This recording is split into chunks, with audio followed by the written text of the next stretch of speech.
नमस्कार दोस्तों, stock market studies में फिर से एक बार आपको बहुत-बहुत स्वागत है। तो आज मैं फिर से आपके सामने कुछ इंपॉर्टेंट कंपनी का अपडेट शेयर करने वाला हूं, तो वीडियो को पूरा लास्ट तक देखिएगा। और अभी तक आपने चैनल को सब्सक्राइब नहीं किया तो जरूर कर लीजिएगा। कंटिन्यूअसली इन्फॉर्मेशन और अपडेट्स पाने के लिए चैनल के ऊपर बने रहिएगा। तो चलो देख लेते हैं कौन सा कंपनी है इस वीडियो के अंदर। फर्स्ट जो कंपनी है जिसके बारे में चर्चा करूँ उसका नाम है इंडिया मार्ट इंटरमेश लिमिटेड। देखिए, इंडिया मार्ट इंटरमेश लिमिटेड बहुत दिनों के बाद इस कंपनी के बारे में चर्चा कर रहा हूँ, क्योंकि बहुत सारे दोस्तों ने कमेंट्स किए थे कि सर इसके ऊपर एक वीडियो जरूर लेके आइएगा। तो फाइनली इसके ऊपर मैं वीडियो आपको इसीलिए शेयर कर रहा हूँ क्योंकि इसका कंपनी का जो टेक्निकली चार्ट पैटर्न है वो फिर से रीबैक करना स्टार्ट कर चुके हैं। रीबैक का मतलब क्या है? देखिए, पहले इस कंपनी के ऊपर एक ट्रेड बना था, ध्यान दीजिएगा इस चीजों को। पहले इस कंपनी के ऊपर एक ट्रेड बना था, वो ट्रेड कुछ इस तरीके से बना। पहले क्या बना? एक शोल्डर बना, उसके बाद फिर से एक बिग हेड बना, उसके बाद शोल्डर केट हुआ। मतलब शोल्डर कम हेड कम शोल्डर बना। और उसके बाद देखिए फाइनली यहाँ पे ब्रेकआउट हुआ। और उसके बाद देखिए धीरे धीरे करके किस तरीके से वो टारगेट को अचीव किए। और टारगेट मिला कितना? 104 दिनों में कंपनी आपको टारगेट दिया करीबन करीबन 28% के आसपास। तो 28% के आसपास टारगेट मिला था। अभी देखिए नेक्स्ट फिर से एक बार क्या बनाया? शोल्डर पैटर्न क्रिएट किया। और उसके बाद यहाँ पे देखिए एक लंबा जर्नी कंपनी कर रहा है। और इसके बाद एक कप बनने का चांसेस है। देखिए, सॉरी, शोल्डर के बाद एक हेड बनने का चांसेस है। अभी देखिए दो तरीके से सिनेरियो पे देखने को मिला। पहली बात, कंपनी के यहाँ पे क्या था? एक स्ट्रांगली सपोर्ट था। इसी सपोर्ट को रिटेस्ट करने के बाद कंपनी क्या किया? बिग जंप दिखाया। मतलब इसी लेवल्स को वो टच करने के बाद वो वापस जा रहा है। अभी दो तरीके से सिनेरियो बनेगा। पहले यहाँ पे क्या है? यहाँ पे स्ट्रांगली एक रेजिस्टेंस है। दूसरी बात 200 डेज ईएमए का भी रेजिस्टेंस है। मतलब दो रेजिस्टेंस कंपनी को झेलना पड़ेगा।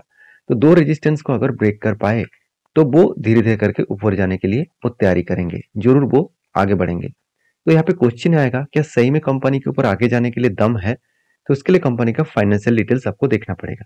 जैसे आप देखेंगे कंपनी के पी रेशियो, कंपनी के इंडस्ट्रीज पी रेशियो का सेम टू सेम है। आरओसी आरओई तो ठीक ठाक है। अभी क्वार्टर रिजल्ट के बारे में बात करूं तो सेल्स देखिए पिछले सालों की तुलना से इस बार भी सेल्स अच्छा हुआ। एक्सपेंस कंपनी कंट्रोल करने के बाद कंपनी का नेट प्रॉफिट 82 करोड़ से 92 करोड़ बना। Obviously year of year basis में एंड क्वार्टर क्वार्टर बेसिस में दोनों में ही कंपनी का प्रॉफिट ग्रोथ ज्यादा देखने को मिला। तो एक बिग पॉजिटिव पॉइंट्स है इस कंपनी के लिए, क्योंकि कंपनी का प्रॉफिटेबिलिटी मेंटेन हो रहा है, तो मतलब कंपनी का अच्छा खासा ग्रोथ होने का चांसेस आपको दिख जाएगा। अभी कंपनी के ऊपर बैलेंस शीट के बारे में बात करूं तो देखिए कंपनी का रिजर्व जो एक टाइम नेगेटिव में था वही रिजर्व आज पॉजिटिव में कन्वर्ट हो चुके हैं। और इस बार कंपनी के लास्ट 2 ईयर में कंपनी का जो रिजर्व है वो लगातार बढ़ता हुआ देखने को मिले। उसी के साथ साथ उसी के साथ साथ कंपनी के जो बोरिंग्स है वो भी अब अगर देखेंगे तो कंपनी के बोरिंग्स भी 48 के आसपास देखने को मिले। और टोटल जो कंपनी के जो CWIP है, कंपनी CWIP के ऊपर कोई भी मतलब यहाँ पे इन्वेस्टमेंट नहीं है। तो कंपनी इसके ऊपर सबसे इंपॉर्टेंट पॉइंट क्या है? इसका इन्वेस्टर। देखिए, तो म्यूचुअल फंड ने पहले 4% होल्डिंग करके रखे थे, इस बार कंपनी 7% होल्डिंग कर दिया। मतलब दिसंबर क्वार्टर में कुछ बाइंग किया। देखिए मैं पहले ही बोल चुका हूँ, जो चार्ट पैटर्न बनने जा रहा है, जिस तरीके से चार्ट पैटर्न बनने जा रहा है और हाई वॉल्यूम के साथ, इसका मतलब बड़े इन्वेस्टर एंट्री ले चुके हैं। बड़े इन्वेस्टर इसके ऊपर एंट्री हो चुके हैं। वो आगे चल के बड़ा धमाका करने के लिए तैयारी करेंगे।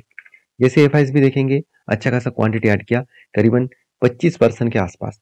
तो एक हाई सिचुएशन के हिसाब से बात करूं तो प्रोमोटर से लेकर एफआईएस डीएस पब्लिक हर किसी के पास इस कंपनी का इन्वेस्टमेंट है। तो बाकी आपकी क्या राय है जरूर कंपनी के ऊपर कमेंट्स करके बताना। तो मैं इस कंपनी के ऊपर बुलिश हूं, जब कोई पैटर्न कंप्लीट करे तब मैं फिर से एक बार कुछ एंट्री लेने के लिए तैयार रहूंगा और आपके साथ भी मैं शेयर करूंगा। तो प्लीज कंपनी के ऊपर स्टडी करके आप सारे डिसीजन जरूर लेना। नेक्स्ट जो कंपनी उसका नाम है IEX, इंडियन एनर्जी एक्सचेंज। तो जिस कंपनी के ऊपर हर किसी का डाउट है कि अगर कंपनी का मोनोपोली खत्म हो जाएगा तो कंपनी बर्बाद हो जाएंगे, ऐसे बिल्कुल नहीं। क्योंकि अगर बर्बाद होता तो कंपनी कब का बर्बाद हो जाते। क्योंकि जब भी न्यूज आया था तब यहाँ पे क्या हुआ था? बिग फॉल देखने को मिला। देखिए, न्यूज जब आया उसके बाद यहाँ पे बड़ा सा क्रैश देखने को मिला। क्या कंपनी फिर से रिकवरी नहीं कर रहा है? बिल्कुल कर रहा है। अगर मैं IEX के बारे में बात करूं तो कंपनी की जो जर्नी है, इस जर्नी के हिसाब से बात करूं तो कंपनी फिर से रीबैक करने का कोशिश जरूर करेंगे। अभी कंपनी के वो दो तरीके से सिनेरियो बना था। पहले एक रेंज ट्रेड बना था, इस रेंज को बाइंग रेंज ट्रेड कहा जाता है। तो 200 डेज ईएमए के नीचे बना, इसका मतलब हायर पॉसिबिलिटी है वो टारगेट को अचीव करेगा। तो फाइनली यहाँ पे एंट्री हुआ था और धीरे धीरे करके टारगेट को यहाँ पे एग्जिट किया। मतलब 180 दिन लगाया कंपनी 21% रिटर्न देने में। तो अच्छी बात है, 180 दिन मतलब एटलीस्ट 6 मंथ में 21% कंपनी रिटर्न जनरेट करके दिया। अभी देखिए इस कंपनी के ऊपर दो तरीके से सिनेरियो बन रहा है। यहाँ पे देखिए क्या बना, यहाँ पे कप पैटर्न, सॉरी यहाँ पे क्या बन रहा है, यहाँ पे मतलब कप बना, उसके बाद यहाँ पे एक हैंडल पैटर्न बनने जा रहा है। तो cup with handle pattern complete होंगे तो एक बड़ा धमाका होने का चांसेस है। अभी देखिए सिचुएशन क्या है, सिचुएशन देखिए यहाँ पे जो 200 डेज ईएमए है, इस लेवल को रीटेस्ट किया, उसके बाद ऊपर जाने का कोशिश कर रहा है, फिर से नीचे आ रहा है। तो यहाँ पे मैं एक लाइन अगर ड्रॉ करके दूं, यहाँ पे एक लाइन अगर ड्रॉ करके दूं तो एक स्ट्रांगली यहाँ पे क्या बनने जा रहा है, रेजिस्टेंस। इस रेजिस्टेंस को ब्रेक करना पड़ेगा तभी वो ऊपर जा पाएंगे, नहीं तो वो फिर से नीचे जो इसका सपोर्ट है उसी सपोर्ट लेवल तक आने का वो कोशिश करेंगे। बाकी फिलहाल इस कंपनी के ऊपर मेरा कोई टेन नहीं है, क्योंकि इस कंपनी के ऊपर जो लोग सोच रहे हैं कि IEX के ऊपर अभी क्या करूं, देखिए कंपनी खुद के बिजनेस के ऊपर एक चीजों को मैं बता दूं तो कंपनी में दम कितना है। देखिए कंपनी डेप फ्री है, ROE एंड ROCE दोनों में ही आपको तगड़ा तगड़ा धमाका देखने को मिलेगा। और कंपनी का जो नेट प्रॉफिट है वो भी 70% के ऊपर देखने को मिला, तो एक अलग लेवल का परसेंटेज ग्रोथ यहाँ पे देखने को मिले है। बाकी बाकी इस कंपनी के ऊपर एक चीजों को ध्यान देना, कंपनी के जो क्वार्टर रिजल्ट है उसके बारे में चर्चा करूं तो कंपनी की जो सेल्स है वो 100 करोड़ से 115 करोड़ बना, और एक्सपेंस भी कंपनी मेंटेन्स किए। उसके बाद नेट प्रॉफिट 71 करोड़ से 89 करोड़ बना, तो अलग लेवल का एक नेट प्रॉफिटेबिलिटी ग्रोथ देखने को मिले। बाकी इस कंपनी के ऊपर एज ए इन्वेस्टर, प्रोमोटर से लेकर FSDS पब्लिक हर किसी के पास अच्छा खासा इन्वेस्टमेंट देखने को मिला है। तो मैं जरूर कहूंगा इस कंपनी के ऊपर जरूर आप रिसर्च करिए, जरूर स्टडी करिए, उसके बाद काम करिए। तो आपके क्या ओपिनियन है जरूर मुझे कमेंट्स करके बता सकते हैं। और हाँ, मेरे वीडियो हमेशा एजुकेशन पर्पस में होते हैं, कोई भी मेरे तरफ से बाय एंड सेल का रिकमेंडेशन नहीं है। अगर आपको काम करना है तो एक बार रिसर्च करके काम करना पड़ेगा। नेक्स्ट जो कंपनी है जिसके बारे में चर्चा करूं उसका नाम है टाटा पावर। देखिए टाटा पावर टाटा ग्रुप की एक बहुत बेहतरीन कंपनी है। इस कंपनी के ऊपर आपको एक चीज ध्यान रखना होगा कि कंपनी जिस तरीके से आगे बढ़ रहा है वो हर किसी के नज़र में इस कंपनी के ऊपर पॉजिटिव सिचुएशन होना चाहिए, क्योंकि कंपनी के ऊपर जो टेक्निकली चार्ट पैटर्न बना, मैं आपको ये भी शेयर किया कि कंपनी एक रेंज के ऊपर कुछ टाइम बिताए और फाइनली इस रेंज को ब्रेकआउट किया, और ब्रेकआउट करने के बाद देखिए ऊपर गया, उसके बाद रिटेस्ट भी किया। जब भी कोई रेंज को ब्रेकआउट करेगा उसके बाद रिटेस्ट करेगा और फिर से वो अपटेन जाने की कोशिश करेंगे, तो वहां पे मैं एंट्री लेता हूँ। और मेरा जो टारगेट है एंट्री लेवल से मेरा टारगेट 30% तक रहता है, तो 30% तो मेरा टारगेट है, वो 30% कुछ इस लेवल तक आने का कोशिश करेंगे। तो पहले ऊपर गया, नीचे आने का कोशिश किया, रिटेस्ट किया, फिर से धीरे धीरे करके ऊपर जा रहा है। तो इसीलिए मैं इस कंपनी के ऊपर ट्रेड लिया हूँ, क्योंकि कंपनी के ऊपर रेंज बना बना हुआ है और रेंज बनने के बाद ब्रेकआउट हुआ है, तो एक पॉजिटिव पॉइंट है। उसके साथ साथ कंपनी का जो फाइनेंशियल डेटा है वो भी देखेंगे, कंपनी का अच्छा खासा फाइनेंशियल डेटा देखने को मिलेगा।